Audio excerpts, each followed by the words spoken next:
Full-size vans and minivans have very different characteristics, and it's a big subject. And so for now, I'll cover the major differences between them. The first and most important thing to understand is that wheelchair vans, like many things, are an exercise in compromise. Even when people custom order one for $50,000 to $80,000, they still aren't perfect creatures. And when you're trying to find a used one at an affordable price, it's a process of simply finding which van suits your needs as well as possible. I've found that if you're flexible and open, keeping in mind what features are most important to you, shopping for a wheelchair van usually works out just fine. Okay, so I'll talk about minivans first.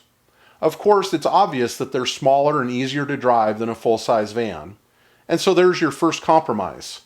Yes, they're easier to drive because they're smaller, and they're also lower and easier to get in and out of, but they don't have nearly as much interior space as the full-size van. And it's not advisable to tow anything, not even something small or light, with a minivan wheelchair van, but you can with a full-size van. The great news is that when minivans are configured, as most of them are when they're made into wheelchair vans, they're quite versatile, flexible, and easy to use, more so than most full-size wheelchair vans. Another great thing about the minivans is that they're converted by huge companies who've spent a great amount of money on research and development, and so the vans are engineered and designed quite well. Typically, the floor in these minivans has been lowered 10 to 15 inches, which gives you about 52 to 55 inches of clearance when entering, and a few inches more than that once you're inside. The lowered floor in these vans is level all the way from the rear seat to the dash, and the front seats are designed to be easily removable, which allows parking a wheelchair in either front location. These vans also usually have a power sliding door and a power ramp.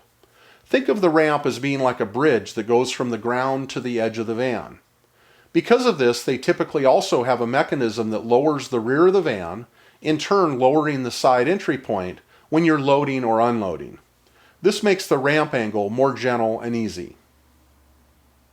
One notable drawback to be aware of, other than just generally having less interior space than a full-size, is that the ground clearance is reduced noticeably due to the lowered floor.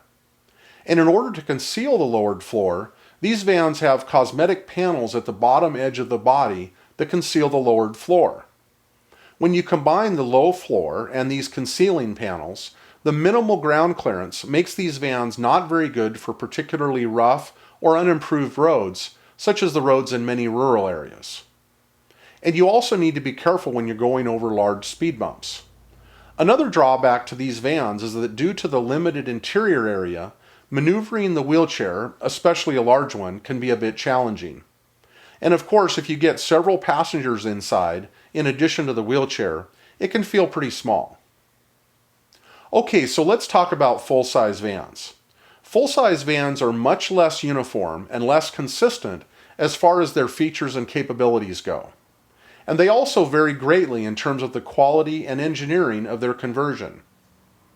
The reason for the big differences in features and also the difference in quality is due to the same reason, which is because minivans are usually built as brand new vans by one of the high volume converters who sell them as new vans through a national network of dealers.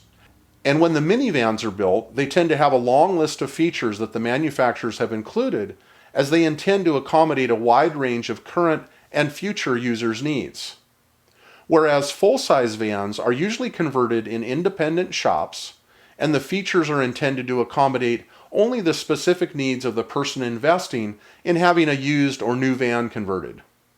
And so this is why the features and quality of full-size vans vary greatly, unlike the minivans, which are much more consistent. So now let's go over the very major differences in features among full-size wheelchair vans. First, consider this. About 80% of all people who need a wheelchair van need more clearance when entering the van and more headroom once inside the van than an unmodified full-size van has. And so there are three main modifications which add substantially to this entry clearance and interior headroom. The first and most common method is to have a tall roof, such as what you typically see on what is commonly called a cruising or touring style van. These are the vans you see that usually have big windows and fancy interior and exterior features. The second thing that benefits these dimensions is what we call tall doors, and along with that feature is what I call a corresponding roof notch. Depending on who does the conversions, this feature adds about 6 to 12 inches of extra space above your head as you enter the van. And the third method of improving the clearance and headroom is a feature which most people don't even realize is possible. This feature is a lowered floor. In a similar method as a lowered floor on a minivan, the floor of a full-size van gets lowered from about 4 to as much as 8 inches. This adds directly to both the entry clearance and the interior headroom. Often, the lowered floor is only in the middle portion of the van, but sometimes it's lowered in the front driver or passenger area, and occasionally in both. And so there you have it. When full-size vans have low floors or tall roofs, or a combination of these, they have much more interior headroom than a minivan. And if they have the tall doors, they also generally have at least a few more inches of clearance at the entry point than a lowered floor minivan. And so keep in mind that if a full-size van doesn't have tall doors or a lowered floor, the entry clearance at the side or rear of the van is actually several inches less than the modified minivans, even if it has a tall roof. And so how do you get the person in their wheelchair in and out of the full-size van? All full-size wheelchair vans have a lift, which operates sort of like an elevator. This lift goes up and down to the ground as it takes the person in their wheelchair in and out of the van. I'll mention here, because many people ask me about this, is that full-size vans don't use ramps, the thing that creates a bridge between the ground and the edge of the van, because the angle of the ramp would be far too steep. Therefore, full-size vans use lifts, and lowered floor minivans use ramps. Well, that's my quick comparison of full-size versus minivans. It's a big subject, and I know I've covered a lot in a few minutes, and so I encourage you to watch this a couple of times in order to catch it all. And before I wrap this up, I'll add a comment about a subject many people ask me about. They often ask how minivans compare to full-size regarding gas mileage. What I usually tell people is that a simple thing to keep in mind is that on average, minivans usually get in the low 20s on the highway, which is about 5 more than the full-size get.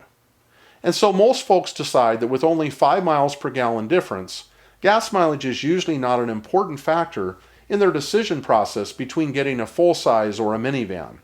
Other factors are much more important. I hope I've helped to answer your questions about this big and broad subject.